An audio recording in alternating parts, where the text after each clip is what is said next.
नमस्कार, फाइटर समाचार में आपका स्वागत है। पेश है आज 23 जनवरी शाम 7 बजे राजस्थान की खास खबरें।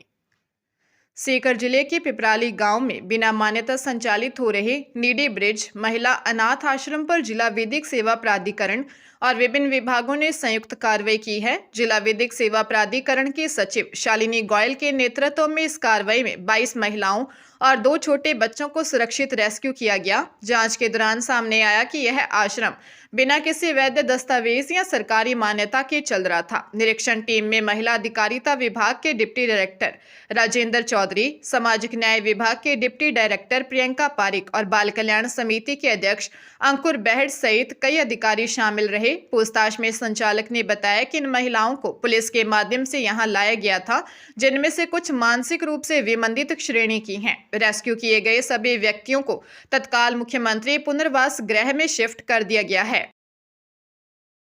डेडवाना कुचामन जिले के छोटी खाटू में जैन श्वेतांबर तेरा पंथ धर्म संघ के 162वें मर्यादा महोत्सव का भव्य आयोजन हुआ। इसमें राष्ट्रीय स्वयंसेवक संघ के सरसंघ चालक डॉक्टर मोहन भागवत और जैन धर्म गुरु आचार्य महाश्रमण उपस्थित रहे।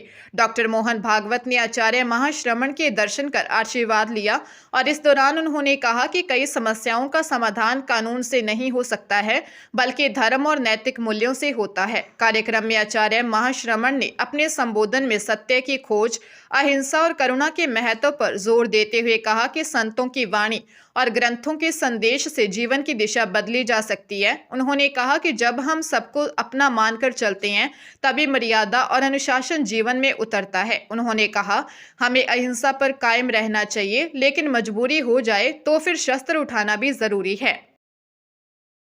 हरियाणा के कुरुक्षेत्र में 3.5 साल पुराने गुरविंदर उर्फ सागर हत्याकांड में अतिरिक्त जिला एवं सेशन जज की अदालत ने मुख्य आरोपी नीरज और उसके 2 साथियों शुभम व कृष्ण कुमार को आजीवन कठोर कारावास की सजा सुनाई है। साथ ही तीनों दोषियों पर 10-10 हजार रुपये का जुर्माना भी लगाया गया है। वारदात 22 अप्रैल 2022 की है, जब महुआ खेड़ी निवासी नीरज अपने दोस्त सागर को घुमाने के बहाने घर से ले गया था। अगली सुबह गुडा गांव के खेल स्टेडियम में सागर का शव बरामद हुआ। रंजिश के चलते आरोपियों ने सागर की हत्या कर दी थी। सागर अपने परिवार का इकलौता बेटा था और खेतीबाड़ी करता था। पुलिस ने गवाहों और वैज्ञानिक साक्ष्यों के आधार पर नीरज, शुभम और कृष्ण कुमार को गिरफ्तार किया था। अदालत ने सबूतों के आधार पर तीनों को हत्या का दोषी मानते हुए उम्र कैद की सजा सुनाई है। आरपीएससी के तत्वावधान में होने वाली माध्यमिक शिक्षा विभाग में प्राध्यापक एवं कोच भर्ती 2025 के तहत राजनीति विज्ञान विषय के पदों में बढ़ोतरी की गई है। इसकी अधिसूचना आयोग ने वेबसाइट पर जारी कर दी है। सचिव रामनिवास मेहता ने बताया कि बीते वर्ष 17 जुलाई को माध्यमिक शिक्षा विभाग में 3225 पदों पर प्राध्यापक एवं कोच भर्ती 2025 का विज्ञापन जारी किया था। इसमें राजनीति विज्ञान विषय में 350 पद थे। अब राजनीति विज्ञान विभाग ने इस विषय में 219 पदों में 569 पदों पर भर्ती होगी। अभ्यर्थी संशोधित अधिसूचना का वेबसाइट पर अवलोकन कर सकते हैं। हिंदी में 710, राजनीति विज्ञान में 569, अंग्रेजी में 307 और कॉमर्स में 430 सर्वाधिक पद हैं। इसी तरह उर्दू में 270, केमिस्ट्री में 177 और ड्राइंग में 140, इतिहास में 170, भूगोल में 180 पदों पर भर्ती होगी। अन्य विषयों में पद कम हैं।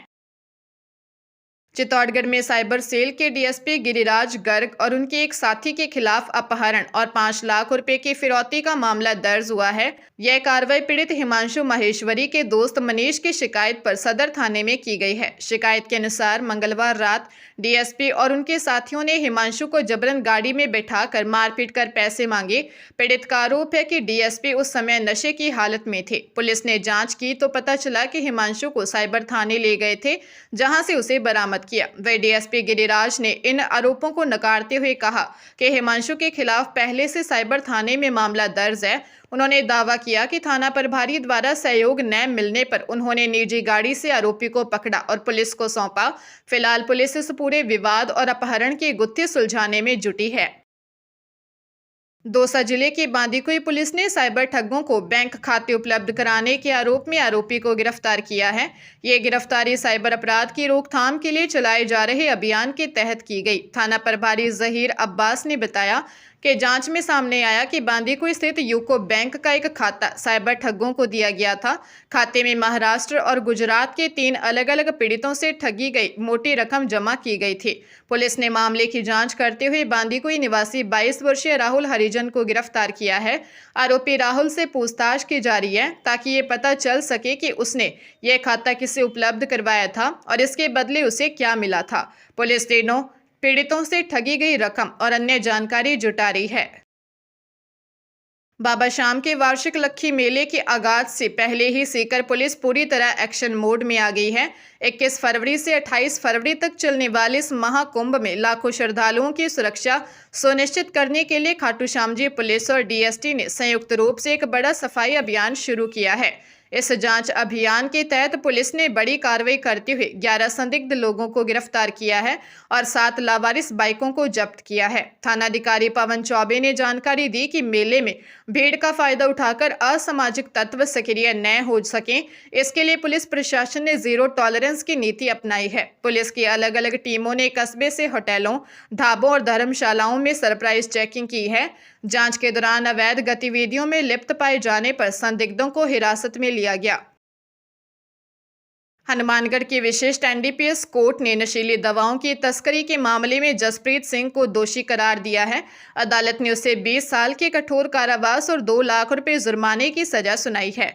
यह मामला मई 2020 का है, जब पुलिस ने नाकेबंदी के दौरान जसप्रीत को कब्जे से 2210 नशीली गोलियां बरामद की थी। जांच में सामने आया कि यह माल नसीब सिंह ने सप्लाई किया था, जिसकी ट्रायल के दौरान मौत हो गई। अभियोजन पक्ष ने कड़ी पैरवी करते हुए 11 गवाह और 54 दस्तावेज पेश किए, जिसके आधार पर कोर्ट ने यह सजा सुनाई है। अमृतसर के कोट हरनामदास क्षेत्र में नकाबपोश लुटेरों ने एक स्वर्णकार की दुकान को निशाना बनाया। 2 बाइक पर आए 4 लुटेरों ने दिन दिहाड़े दुकान में घुसकर करीब 190 ग्राम सोना लूट लिया, जिसकी कीमत 30 लाख रुपए बताई जा रही है। वारदात के समय कारीगर राकेश कुमार दुकान में अकेला था। लुटेरों ने उस पर हमला कर लिया और मात्र 8 मिनट में गले से सोना निकालकर फरार हो गए। पूरी घटना सीसीटीवी कैमरों में कैद हो गई। पुलिस के शुरुआती जांच के अनुसार आरोपियों ने वारदात से पहले दुकान की रैकी की थी। इस लूट के विरोध में बाजार के सभी सुनारों ने अपनी दुकानें बंद रखकर रोष प्रदर्शन किया। स्थानीय लोगों ने इलाके में पुलिस सुरक्षा की कमी पर सवाल उठाए हैं। थाना बी डिवीजन की पुलिस ने मामला दर्ज कर लिया है और आरोपियों की गिरफ्तारी के लिए 3 अलग-अलग टीमें बनाई गई हैं। कोटा में हुए एक दर्दनाक सड़क हादसे में ड्यूटी पर जा रही महिला एलडीसी की मौत हो गई। तेज रफ्तार से आ रहे गत्ते से भरे ट्रैक्टर ट्रॉली ने पीछे से महिला एलडीसी की स्कूटी को टक्कर मार दी। महिला की मौके पर ही मौत हो गई। हादसा उद्योगनगर थाना क्षेत्र के रायपुरा इलाके में पेट्रोल पंप के पास हुआ। मृतका की पहचान सुनीता मीणा के रूप में हुई है, जो विज्ञान नगर की रहने वाली थी और जखोड़ा पंचायत में लोअर डिवीजन क्लर्क के पद पर कार्यरत थी। सुनीता मीणा शादीशुदा थी और उनका एक बेटा भी है। अचानक हुए इस हादसे से परिवार पर दुखों का पहाड़ टूट पड़ा है।